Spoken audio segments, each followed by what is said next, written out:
Bueno, y estamos con el congresista Alejandro Cabero de Avanza País. Congresista, ¿cómo está? Muy buenas noches. Ante todo. Quería empezar con un comunicado que acaba de emitir justamente el Congreso de la República en su cuenta de Twitter. De eso siguiente es bastante breve. Y es la respuesta al comunicado que salió por la noche de la Junta Nacional de Justicia. Dice lo siguiente: ante el reciente pronunciamiento de la Junta Nacional de Justicia, el Congreso de la República manifiesta que tiene plena autonomía en la toma de sus decisiones. Señala el artículo 93 de la Constitución Política del Perú.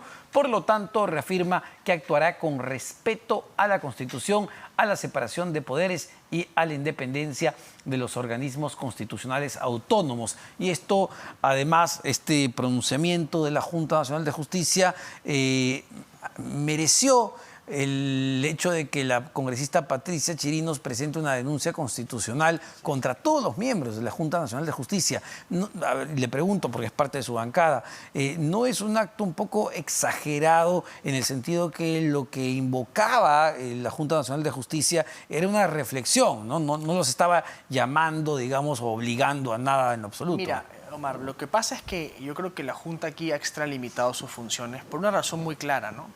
La Junta no está comprendiendo cuál es su función constitucional. La función constitucional de la Junta Nacional de Justicia no es decirle al Parlamento ni llamarlo a la reflexión sobre las sanciones o decisiones políticas que se tomen en el Congreso, porque ojo que a la fiscal se la somete a juicio y antejuicio políticos. Las sanciones administrativas o las sanciones penales las ve el Ministerio Público en lo penal y la Junta Nacional de Justicia en lo administrativo.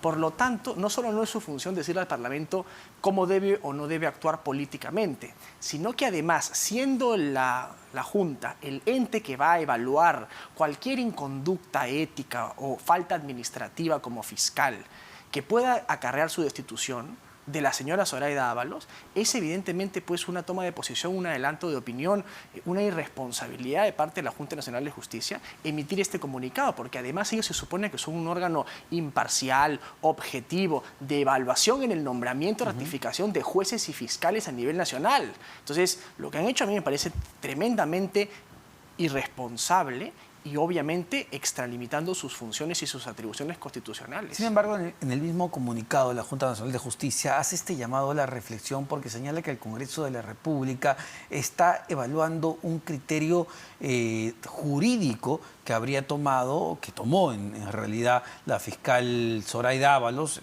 cuando era fiscal de la Nación, al decidir suspender la investigación a dos expresidentes, a Martín Vizcarra y a Pedro Castillo, ¿no? Lo hizo en base al criterio jurídico que ella consideró correcto en ese momento. Es decir, sí inició investigación, pero dijo, oye, viendo lo que ha venido ocurriendo antes, lo que corresponde es suspender esto hasta que los presidentes dejen de ser presidentes.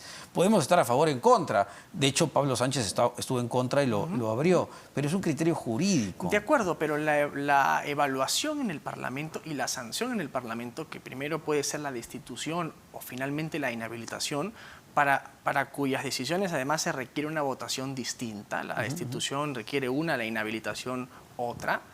Es una sanción política.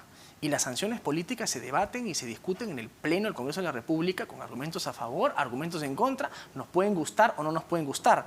Y en todo caso no es la función de la Junta decirle al Parlamento cómo deliberar o qué criterios tomar en su análisis político. En todo caso, eso puede hacerlo la opinión pública, los medios de comunicación, hasta el defensor del pueblo, ¿no? Podría estar llamado a una reflexión de esa naturaleza.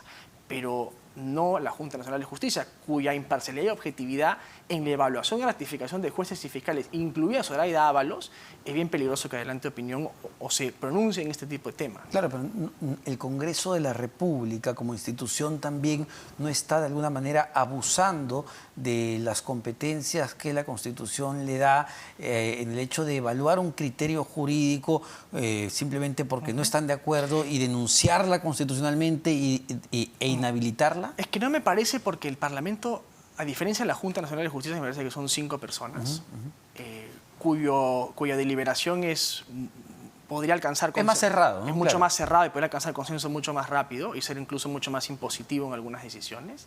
El Parlamento somos 130 personas, Omar, de 13 grupos políticos, de todas las regiones del Perú. Entonces, evidentemente el Parlamento no es una sola persona tomando una decisión, no me cae a mí tal persona, ¿no? O no quiero yo tal cosa. A veces hay decisiones que nos pueden gustar, hay otras que no nos pueden gustar. Yo he respaldado muchas veces decisiones del Parlamento con las que he estado de acuerdo. Con la elección del defensor, por ejemplo, yo estuve en contra, yo voté en contra, pero así son y así funcionan las instituciones en la democracia. Entonces, a mí no me parece que se pueda decir que el Parlamento está, digamos, abusando de su poder, porque esa es su función constitucional, es un órgano deliberativo. Porque más bien uno diría que es la Junta Nacional de Justicia el organismo llamado justamente a fiscalizar y monitorear el trabajo de jueces y fiscales, y el que podría dar una evaluación si el criterio jurídico que siguió Zoraida Ábalos en su momento era el correcto o no. Pero no el Congreso de la República, que es un foro político. Es que nosotros no estamos entrando a si ha habido sanción penal o si ha habido falta administrativa. Eso lo verá la Junta o lo verá el Ministerio Público. El Parlamento sanciona políticamente, porque la inhabilitación, Omar, es una sanción política a los funcionarios públicos. Una sanción que se delibera políticamente en el Pleno y finalmente el Congreso toma esa decisión. Y usted ya entrando... Son tareas diferentes. Entrando al fondo del asunto, ¿usted realmente cree que Zoraida Ábalos cometió una omisión grave? ¿Cree que el criterio que ella tomó en su momento lo hizo con alevosía para beneficiar o para proteger, llámese a Martín Vizcarra o a Pedro Castillo? Mira, hay dos cosas sobre el caso de la exfiscal, ¿no? Yo no voy a adelantar opinión sobre mi voto porque mi bancada todavía no ha tenido la discusión sobre cómo vamos a votar en esta denuncia. Pero sí te puedo decir que en el caso, por ejemplo, de la exfiscal Zoraida Ábalos, era evidente cómo esa dilación en la investigación contra Pedro Castillo estaba tomando forma. Porque con Patricia Benavides fue muy distinto. O sea, Patricia Benavides, sí, a diferencia de la exfiscal, Zoraida Ábalos, presentó su denuncia constitucional a la subcomisión de acusaciones. No hay que olvidar que quien abre esto es Pablo Sánchez. De acuerdo, pero Patricia Benavides es quien finalmente presenta y acusa ante el Congreso al presidente Castillo. Y está muy bien, ¿no? Nadie duda de eso. Cuando uno quiere, el martes se vuelve sábado. Entonces, ahí realmente yo creo que la exfiscal puede haber tenido responsabilidad política. Y eso es lo que se va a evaluar en el Pleno, no si era jurídicamente correcto o si estaba dentro de sus atribuciones. Políticamente, ¿eso qué significa? ¿Y qué consecuencias trae? Esa es la evaluación que va a hacer el Congreso. Algunas preguntas rápidas, el tiempo nos gana. La famosa ley Mordaza, o llamada ley Mordaza, que entiendo que se ha programado para verla el día de mañana. Avanza País, entiendo, ya tiene una posición al respecto. Nosotros votamos en contra en la primera vez y vamos a hacer lo mismo en la segunda vez. Yo lo he dicho siempre. Para mí, los temas de libertad de expresión se ven en la vía civil, no se ven en la vía penal. La tendencia en el mundo no es a penalizar estas... Por más que puedan haber, digamos, excesos de parte de algunos medios de comunicación, esto se ve en la vía civil y siempre se ha tratado de esa manera. Yo no estoy a favor de penalizar este tipo de conductas. Y para terminar, ¿qué opina, pese a que usted votó en contra, como ya ha señalado, que el actual defensor del pueblo, José Gutiérrez, cuando estaba candidateando a la elección, haya dicho que ser lesbiana es una deformación, que lo comparó además con delitos como la violación, como el crimen? ¿Qué le merece como opinión? Vergonzoso, lamentable. Es un defensor que no está a la altura de defender al pueblo, porque el pueblo, Omar, lo integramos todos. Quienes somos miembros de la comunidad LGBT, quienes no lo son, mujeres, hombres, personas de todas las regiones del país, de todos los estratos socioeconómicos. Y finalmente un defensor del pueblo que discrimina, que es homofóbico, que es machista, no está pues defendiendo a todo el pueblo, ¿no? Porque defender al pueblo implica defender la igualdad ante la ley de las personas y la libertad de cada ser humano de construir su propio proyecto de vida.